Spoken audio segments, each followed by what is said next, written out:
Sunil sir, ये जो एक तो जो अभी शशि सर ने कहा कि मोदी को जिताना है, इस मानसिकता वाले जो वोटर थे, जो खास करके शहरी वर्ग था, वो घर से बाहर नहीं निकल रहे हैं। और जो मोदी को हराना है मानसिकता, क्योंकि लगातार इस चीज को लेकर के बात हो रही थी कि एनडीए और इंडिया का ये सीधा सीधा मुकाबला होगा। जो लोग आज वोट करने निकलते हैं वो इस माइंडसेट के साथ निकलते हैं, जो बात अभी हो रही थी कि या तो मोदी को जिताने के लिए लोग निकलते हैं या मोदी को हराने के लिए निकलते हैं। तो अगर मोदी को जिताने वाले लोग नहीं निकल रहे हैं, मोदी को हराने वाले लोग ही निकल रहे हैं, तो उसके बावजूद भी ये जो नैरेटिव्स दुनिया भर के चलाए जा रहे हैं कि इस तरीके से इतनी सीटें, उस तरीके से उतनी सीटें, और फिर ये कहना कि इतनी सीटों की जरूरत इसलिए है क्योंकि संविधान बदलना है, इतनी सीटों की जरूरत इसलिए है क्योंकि आरक्षण खत्म करना है, इतनी सीटों की जरूरत इसलिए है क्योंकि अर्थव्यवस्था को कहीं और लेकर जाना है, वो अलग बात है कि कर छुपा लेना है। इन सारी चीजों के बीच में ये जो खेल चल रहा है, क्या ये शुद्ध रूप से सिर्फ और सिर्फ माइंड गेम है? इसके अलावा मैं लखनऊ की एक थोड़ी सी बात आपसे करना चाहता हूँ। राजनाथ सिंह साहब को लेकर के अभी हम लोग की बात हो रही थी। वोटिंग परसेंटेज अभी तक जो यूपी में आंकड़े जारी किए गए हैं, 14 में सबसे कम लखनऊ में वोटिंग हो रही है। कई ऐसे इलाके हैं जो कोर वोटर माने जाते हैं, जहां पर भारतीय जनता पार्टी के हिंदुत्व एजेंडे वाले लोग रहते हैं, वहां पर वोटिंग परसेंटेज कम हो रहा है। तो क्या माना जाए, राजनाथ सिंह के प्रति भी उनके जो बड़े खास वोटर्स थे वो सब भी उदासीन हो गए हैं, और इस उदासीनता के पीछे सबसे बड़ी वजह तमाम मुद्दों पर राजनाथ सिंह की खामोशी, राजनाथ सिंह की चुप्पी है। धन्यवाद राम प्रकाश जी। कौन सा वोटर निकल रहा है, अब इसमें रहस्य नहीं रह गया। आप शशि जी से बात कर रहे थे महाराष्ट्र की। महाराष्ट्र में प्याज उत्पादक किसान चिल्ला चिल्ला के सरकार के खिलाफ बोल रहा है, चुप नहीं है, वो सड़क पर दिखाई दे रहा है। वहां से जो तमाम औद्योगिक घराने या निवेश महाराष्ट्र से गुजरात शिफ्ट कर दिए गए, इसको लेकर के जो लोग नाराजगी है वो सड़क पर है। जो नगरीय विकास को लेकर के और भ्रष्टाचार को लेकर के जिनकी नाराजगी है वो सड़क पर है। कोई भी लूट पाट करके बनाई गई सरकार गवर्नेंस नहीं दे सकती है, ना अतीत में दे पाई है, ना आगे दे पाएगी, ना आज दे सकती है। और इसलिए लूट पाट करके बनाई गई सरकारें हमेशा लोकप्रिय होती है, क्योंकि उनका उद्देश्य सरकार चलाना नहीं होता, किसी भी तरह से अपने सरकार को बनाए रखना होता। महाराष्ट्र में तीनों कारक है। अगर वहां के किसानों को और जो मैंने वहां जो प्याज उत्पादक किसान है 2-4 की संख्या में नहीं है, बड़ी संख्या में है, और वो सड़क पर है, बाकायदे चिल्ला चिल्ला कर रहे हैं कि हम इनके खिलाफ हैं, और वो अनायास नहीं है। भाई अगर आप महाराष्ट्र के उच्च प्याज उत्पादक किसानों को निर्यात करने की अनुमति नहीं देंगे और गुजरात के प्याज उत्पादकों को दे देंगे तो क्या नाराजगी बढ़ेगी? नहीं। आपकी अर्थव्यवस्था, आपने महाराष्ट्र की अर्थव्यवस्था कहां से कहां पहुंचा दिया। देश के 3 बड़े राज्यों में जिनकी अर्थव्यवस्था मजबूत मानी जाती थी, जहां के लोगों की क्रय शक्ति बहुत बेहतर मानी जाती थी, वह महाराष्ट्र आज कहां चला गया। निवेश इधर कौन सा निवेश आया? जो निवेश आ भी रहा था आपने उसको गुजरात में शिफ्ट कर दिया। तो इसकी नाराजगी लोगों में है, और वह नाराजगी लोग छुपा नहीं रहे हैं, बाकायदे व्यक्त कर रहे हैं। वह उद्धव ठाकरे, शरद पवार या कांग्रेस के सभाओं में जो लोग आ रहे हैं वो दिखा भी रहे हैं कि हमारी नाराजगी है, और बड़ी संख्या में मौजूद भी हो रहे हैं। तो यह बताता है कि किसका वोटर निकल रहा, यह कोई रहस्य नहीं रह गया है। आप बात कर रहे हैं, इसलिए जो महाराष्ट्र क्या है 5 सीटें केवल जीता था विपक्ष में पिछले चुनाव में। आज कोई नहीं कह रहा है कि जो 2019 में बीजेपी की स्थिति थी वो रह पाएगी। बीजेपी अपने ताकत पे महाराष्ट्र पे राजनीतिक वजूद कभी भी नहीं बना पाई। उसको हमेशा शिवसेना की आवश्यकता थी, और शिवसेना का मतलब बड़ा साहबी शिवसेना। कोई ऐसी शिवसेना नहीं कि कोई व्यक्ति बना ले, हम बना ले जाकर शिवसेना और हमारे नाम पर कोई राजनीति कर लेगा।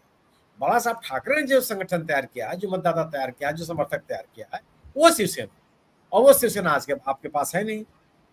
तोड़ फोड़ करके जिनको ले आए आपकी सरकार चलवा सकते हैं, आपके लिए विधायक और सांसद जुटा सकते हैं, जन समर्थन नहीं जुटा सकते, संभव नहीं है ये।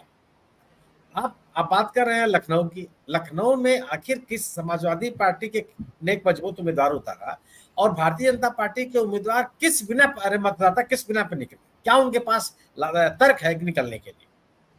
क्या जिन समस्याओं से पूरा समाज गुजर रहा है वो समस्याएं उनके ऊपर नहीं है? क्या उन चीजों से उनका परिवार दो चार नहीं हो रहा है? क्या उन समस्याओं का समाधान उनको नहीं चाहिए? तो ये जो जो विपक्ष ने मुद्दे खड़े किए या जो समाज के भीतर से मुद्दे निकले हुए हैं, वो कोई ऐसा थोड़ा है कि वो मुद्दा कांग्रेस का है, समाजवादी पार्टी का है, वामपंथियों का है, आरएलडी का है, लेकिन बीजेपी के समर्थकों का नहीं है, सभी का है। वो आम जो लोगों से जुड़ा हुआ सवाल, और अगर आप उन सवालों पर बोलने के लिए आप तैयार नहीं होंगे तो किस बिना पर लोगों के अंदर उत्साह है? उत्तर प्रदेश का माहौल क्या है या लोग क्या सोच रहे हैं, इसका सबसे बड़ा प्रमाण है कल इलाहाबाद और फूलपुर संसदीय क्षेत्रों में हुई राहुल गांधी और अखिलेश यादव की सभाएं। उनमें उमड़ी हुई भीड़, उस भीड़ में की इस गर्मी के बावजूद दिखता हुआ उत्साह, एक बोलता हुआ जन समुदाय, नेता से जुड़ता हुआ जन समुदाय, यह स्थिति है इस समय। और अगर ये स्थिति नहीं होती तो बीजेपी क्या सत्तारूढ़ दल किसी को चुनाव लड़ने देता क्या? किसी की ताकत थी कि चुनाव लड़ लेता? किसी के पास आर्थिक संसाधन नहीं है, राजनीतिक कार्यक्रम चलाने के लिए आपके पास ताकत नहीं है, राजनीतिक कार्यकर्ताओं में एक अलग तरह की दहशत है, तो कैसे राजनीतिक अभियान चला लेते हैं? ये तो जनता उतर आई है जिसके वजह से आपको अभियान दिख रहा है। और जनता क्यों उतरी है? अगर जनता एक राजनीतिक रूप से एक सर्वेक्षण भी है कि कम से कम 70 से 80% इस बात की संभावना होती है कि कम अगर मतदान हो रहा है तो वह सरकार के खिलाफ ही है। कम मतदान सरकार के पक्ष में नहीं होता। ज्यादा मतदान तो पक्ष में भी हो सकता है, खिलाफ भी हो सकता है। अगर बहुत ज्यादा मतदान हो रहा है तो इसमें दोनों की संभावनाएं बनती है, लेकिन इसलिए बनती है कि ज्यादा मतदान में कि जो लोग सरकार को रोकना चाहते हैं, सरकार को दोबारा सत्ता में लाना चाहते हैं, वो खुल के आते हैं मैदान में। देश के 2014 के चुनाव में, 2019 के चुनाव में भी आपको दिखाई पड़ा बढ़ा हुआ मतदान विभिन्न संसदीय क्षेत्रों मतदान उम्मीदवारों के जीतने का अंतर। बिहार में आप याद कीजिए जब लालू प्रसाद यादव को सत्ता से भाग गया था नीतीश कुमार जी, उस समय का मतदान, उसके तत्काल बाद हुआ दूसरा मतदान, कौन लोग निकले? आप पश्चिम बंगाल का मतदान याद कीजिए, ममता बनर्जी ने वामपंथियों को हराया था, क्या मतदान हुआ था? दूसरा उसके तत्काल बाद जो 5 साल बाद चुनाव हुआ जिसमें दोबारा ममता बनर्जी को सत्ता मिला, उसमें मतदान की स्थिति दोनों स्थितियों में होता है कि कम से कम इस ज्यादा मतदान पर तो पूरी इसकी ज्यादा संभावना होती है कि लोग सरकार को लाना चाहते हैं या हटाना चाहते हैं, दोनोों चीजें हैं। लेकिन कम मतदान हमेशा विपक्ष को फायदा पहुंचा है, ज्यादा था आप कह सकते हैं विपक्ष को फायदा, क्योंकि मुंबई में 3 दिन की छुट्टी मिल गई, सैटरडे संडे मंडे।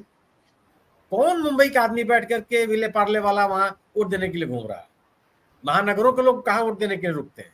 ये भी गर्मी में, बगल में लोनावाला है, लोग चले गए अपने हिल स्टेशन पर। तो बड़े शहरों में जो बीजेपी का मतदाता बहस करता है लोगों से, जिसको हिंदुत्व चाहिए, जिसको राम मंदिर चाहिए, जिसको मथुरा का कृष्ण मंदिर चाहिए, ये मतदाता बहस करता है। लेकिन इस चिलचिलाती गर्मी में निकलने का साहस उनके पास है जिस सरकार से संतुष्ट है, जिनको रोजगार चाहिए, जिनको बेहतर अर्थव्यवस्था चाहिए, जिनको बेहतर निवेश चाहिए, जिनको बेहतर नागरिक सुविधाएं चाहिए, एक शानदार राजनीतिक कल्चर चाहिए। इस तरह के लोग हैं जो बेचैन है।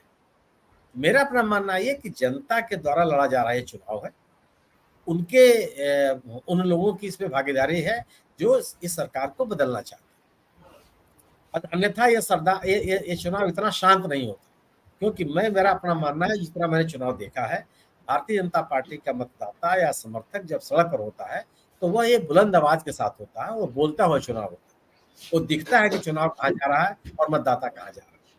जी।